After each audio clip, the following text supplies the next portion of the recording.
Hey BT family, I hope you're doing well and I hope you've had a great week.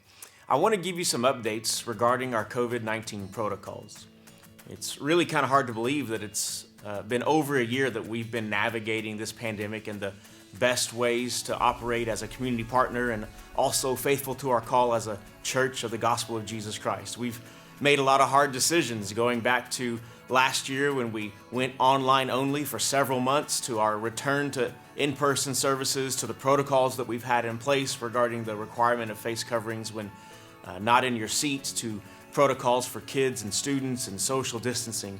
You know, the funny thing is I spent 8 years in school studying theological education, but I managed to avoid, I guess, all the courses on how to lead a church in a pandemic. That being said, I want to thank you as my church family for being so gracious.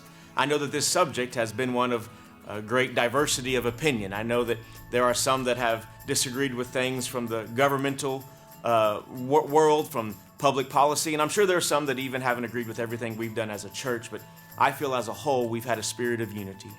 All that said, I'm excited to report that based on what I've read and what I've been told, that we're seeing in South Texas, particularly in Hidalgo County, a significant decline in our active cases and our hospitalizations and our number of people in ICU. And so I'm thankful for the hand of God providing favor. I'm thankful for all those that have helped get us to this point.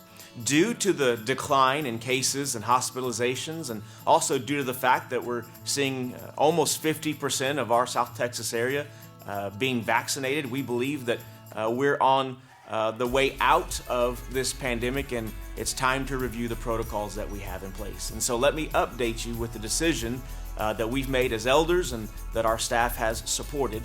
Beginning May 2nd, we are moving from facial coverings required to facial coverings being recommended. I understand that there are some who will still feel more comfortable worshiping with their face covering, and there'll be some who would choose not to do so. So again, let me reiterate that beginning Sunday, May 2nd, face coverings will be recommended.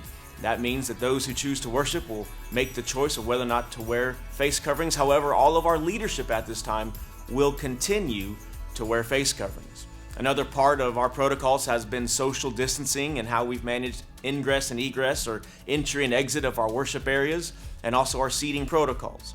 We have returned seats into all of our worship centers according to the attendance that we're currently seeing. We've increased capacity everywhere. At the McAllen campus, we've actually brought all of the seats back in. We're still skipping a seat between people, or between parties, should I say, as people are seated, and we're using ushers to help seat and fill the room. Some of those protocols are actually advantageous, irregardless of the pandemic, and some will stay in place. I do want you to know that as we begin to see the need to increase capacity, whether that's adding more seats to a worship space or decreasing the space between parties, we are going to act accordingly. We want people to be at church and in person as much as possible, and so we'll take the steps as needed, when needed, to provide as much space as possible in worship rooms, worship centers, and overflow spaces as well. Another aspect of our protocols has been temperature checks for children in our kids' spaces.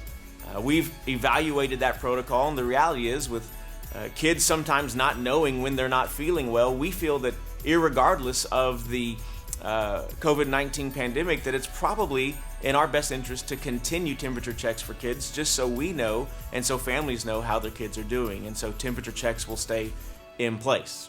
And so all that said, let me review that. The beginning May 2nd, face coverings will become recommended, still required for our leadership. We'll monitor social distancing and spacing based on need as we continue to see more people return to in-person worship. We'll continue temperature checks in our kids' spaces as well. The next level of our progression with our protocols will come on June 6th.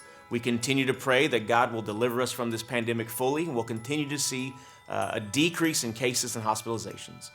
As we believe that will continue to happen, our next plan will be for June 6th, the first Sunday of June, to move from recommended language to optional when it comes to face coverings. At that point in time, both leadership and our congregation will choose as they desire to wear face coverings as they come to church.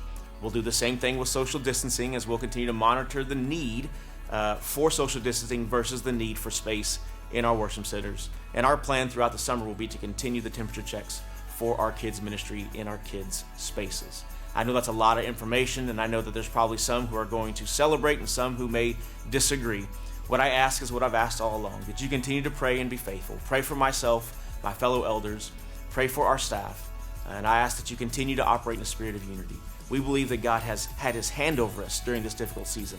We celebrate over 650 people giving their lives to Jesus since this pandemic has become a reality. How amazing is that that level of life change has happened when there were so many months that we were online only.